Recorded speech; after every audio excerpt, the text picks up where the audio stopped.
Today we're going to work on a stop and jot, which is page 49 in your blue booklet.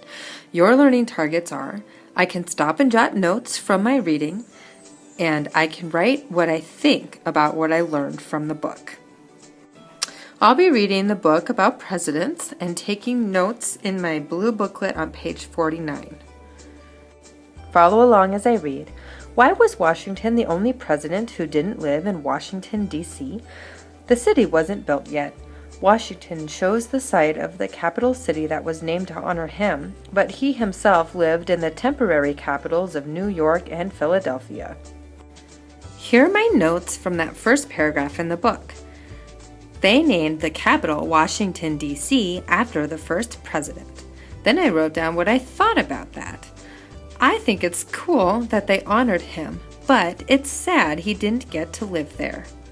Now, go to your page 49 and copy these notes down too. Make sure you pause the video. Here's the next part of the book. Why didn't President Washington ever have a toothache? By the time Washington became president, he had only one tooth of his own. A rumor said his false teeth were wooden, but actually they were made of elephant and walrus tusk and cow, hippo, and even human teeth. What a mouthful. Here are my notes. Washington had false teeth made of animal and human teeth. What I think about it? I am so glad I didn't live back when they used animal and human teeth for dentures. Yuck! Make sure you pause the video and record these notes in your booklet too. We're almost done. Who wasn't too cheery about having his cherries chopped? Legend says that when young George Washington's father asked what happened to one of his cherry trees, the future president said, "I can't tell a lie, I did cut it with my hatchet."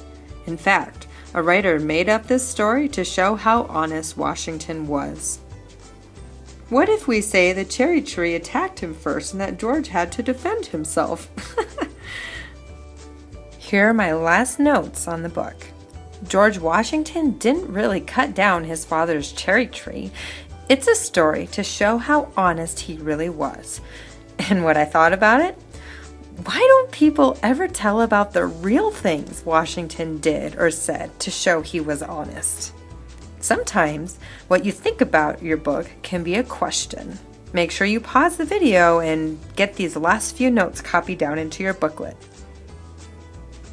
Okay, now it's your turn. Make sure you get out your reading notebook and divide one page into 2 columns. Label the first column, notes from the reading, and the second column, what you think about it.